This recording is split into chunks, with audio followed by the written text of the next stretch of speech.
this one, to be honest with you. Game 6, here we go. Listening to some tunes, James Harden getting ready, and Curry in foul trouble already early. 2 fouls midway through the second. Gets the ball, and he's going to leave his feet, and he's called for the offensive foul, his 3rd foul of the game. He leaves, no points. 0 points, 3 fouls, has not been held scoreless in the first half since 2012. But Klay Thompson would pick up his Splash Brothers slack. Runs around, finally gets the ball back, dropping that for 3.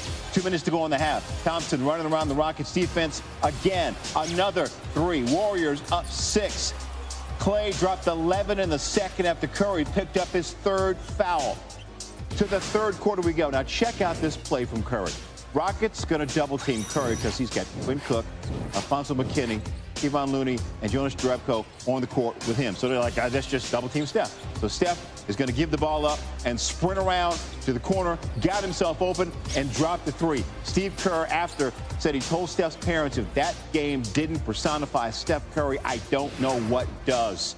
4th quarter, Warriors down 4. Curry again. Long 3. Yes, Warriors down 1. Now, Golden State up 2, 3:15 to play in the game. Curry, give and go with Draymond. Same spot as before. Got hit, no foul. Steph said, a night like tonight doesn't happen without belief in myself. Harden trying to answer on the other end. He believes in himself too. Shot. No. But keep an eye on Curry. Oh, ow, ow. Got that dislocated finger on his left hand. Looks like he's hurt again. Rockets keep the ball. Steph's like, I'm all right. I'm not all right, but I'm all right. Rockets down 5. Harden, tough step back 3. He finished with 35. Over a $130 to play. Warriors up 2. Curry working on P.J. Tucker. Step back 3 of his own. Steph with 23 points in the 4th quarter, a career high in any 4th quarter for him. Warriors take a 5-point lead. Trying to put the game away. 45 seconds to go. Curry doubled up. Gets it to Green. Extra pass to Andre Iguodala. Finds Thompson. Huge 3. Warriors have won 27 of their last 28 games over the last 3 seasons when Curry plays and KD does not. Thompson with 27, Curry with 33, all in the second half. The Warriors move on to the Western Conference Finals, 118-113. Steve Kerr, describe your team. Just giants. Yeah, not going to swear tonight. They're giants. They're champions. These guys are a historically good basketball team, and you don't do this. You don't do what these guys have done without an incredible combination of talent and character. We had an opportunity to.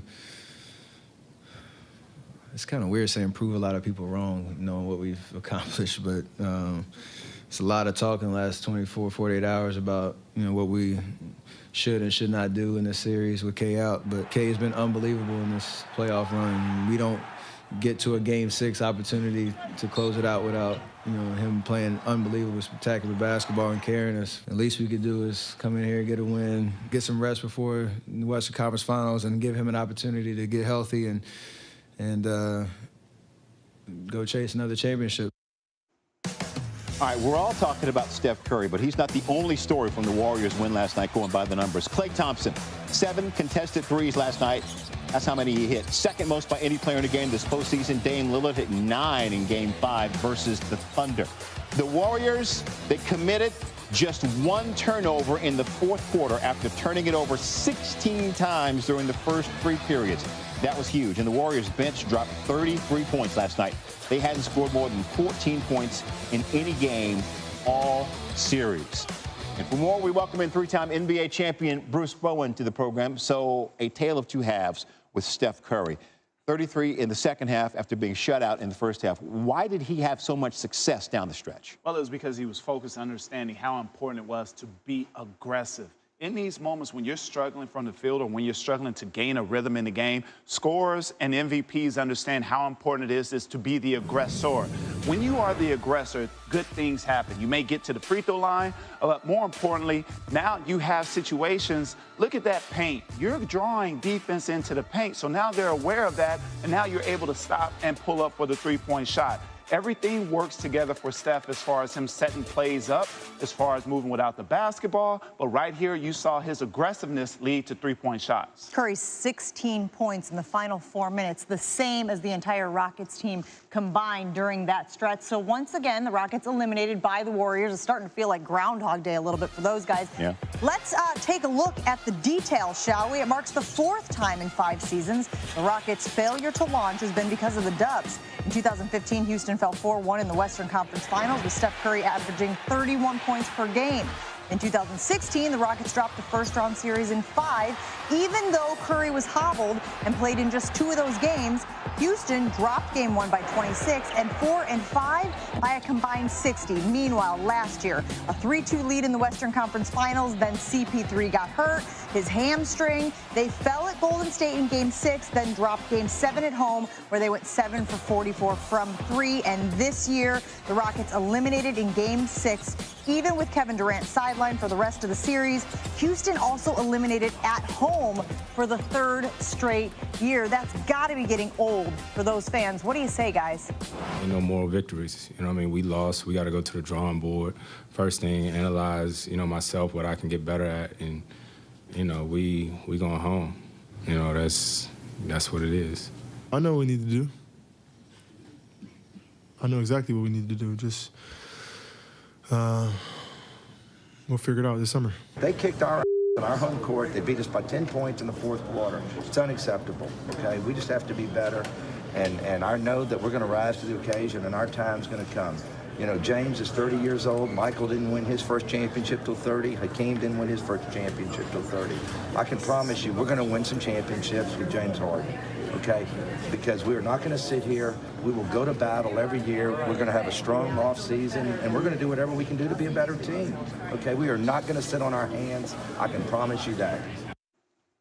So the good news is James Harden knows what they need to do. He just doesn't really want to share it with us right now. Bruce, would you tell us what James and company need to do to get over that proverbial hump? Well, first of all, your owner needs to just take care of business as far as writing the checks and things of that nature, but don't guarantee victories. Now you're putting even more pressure on your team that you have under the current roster. But they need to be more dynamic when it comes to scoring. It can't be ISO basketball. We saw Chris Paul have a tremendous 3rd quarter yesterday, but no one else was involved. We've seen this from James Harden throughout the season. He's a great scorer, MVP, and the fact that it's not to take anything away from what he's doing, but others need to be involved as well. That's what made Golden State so special. They got bench production. They got role player production. If you think of who's the role player that had the biggest production for Houston, you'd be searching right now, because they don't have that consistency when it comes to the ball moving one side of the floor to the other. You have to get more dynamic when it comes to ways of scoring and not just rely on a 3-point shot.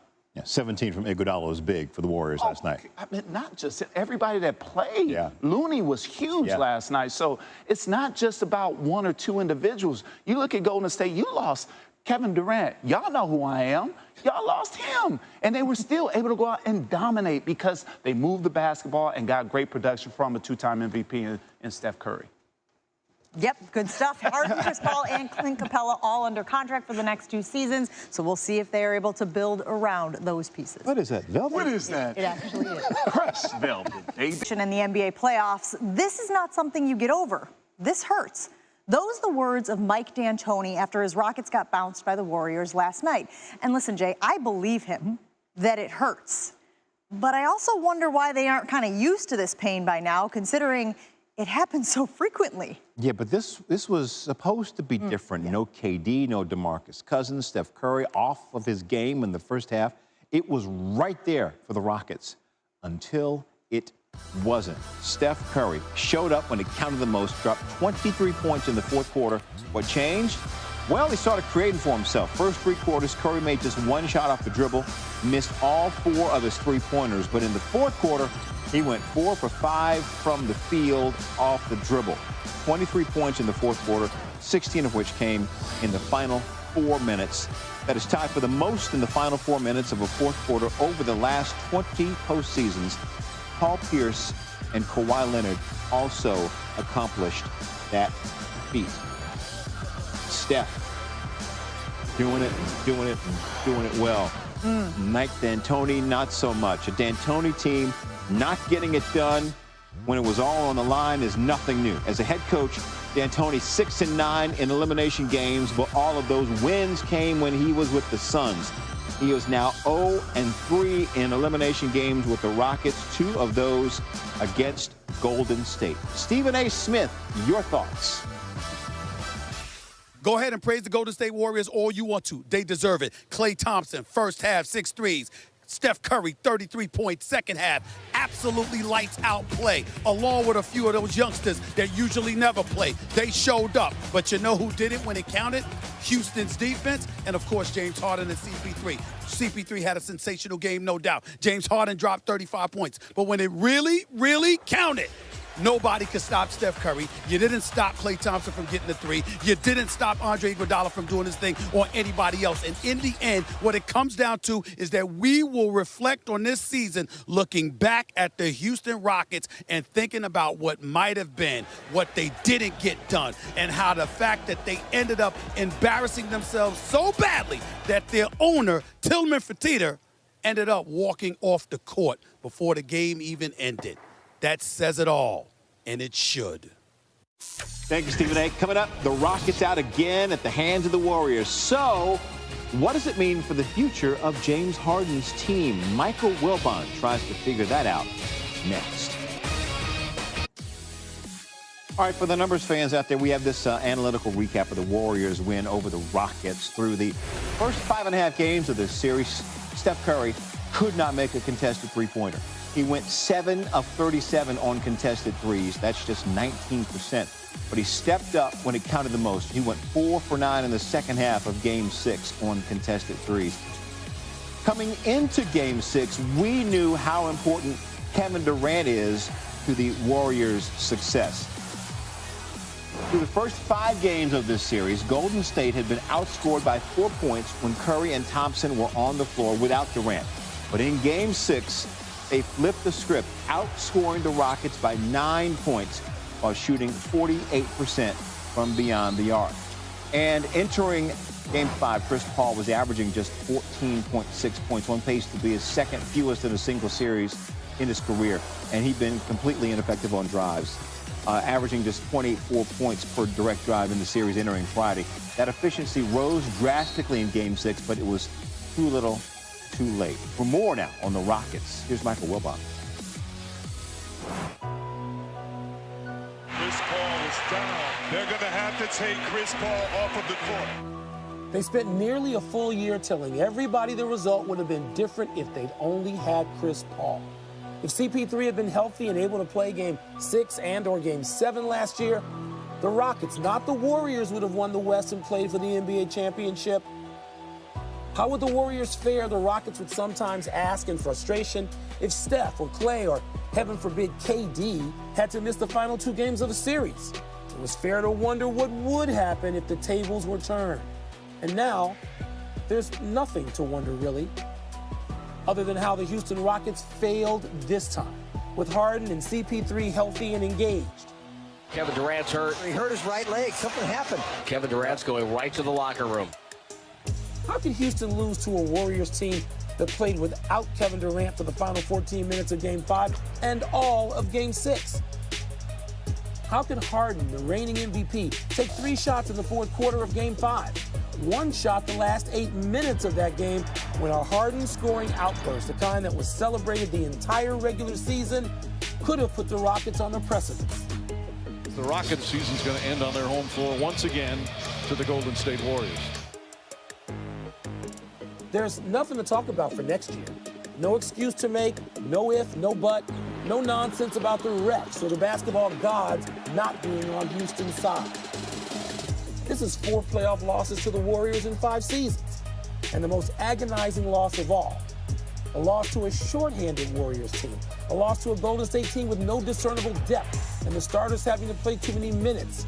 A Dubs team 2 starters down when you count DeMarcus Cousins. The greatest opportunity for a championship, and they blew it. This might have been Houston's last best chance. What with CP3 at 34 years old now, with the Nuggets and Trailblazers building and the Clippers looking to add big assets to a playoff team. Maybe these Rockets are a little too much 90s Knicks or Jazz. Or maybe they keep running into a better team with fewer flaws. Either way, the Rockets are out. Just halfway through the 2019 playoffs. Out despite being certain within they were better this time than the Warriors. Out despite playing so much of Game 5 and all of Game 6 with what the basketball world thought was a decided advantage. Out at the hand of the dragon that has long tormented them. Out, no doubt wondering, if not this time, then when? Yeah, and if you look ahead to the Rockets' future, they don't expect to lose any of their big names, and it will be tough to add much talent since most of their cap space is tied to Harden, Paul, and Capella. And if you're thinking, oh, well, that just means they have to draft really well in the upcoming draft, think again. They've got no picks this summer.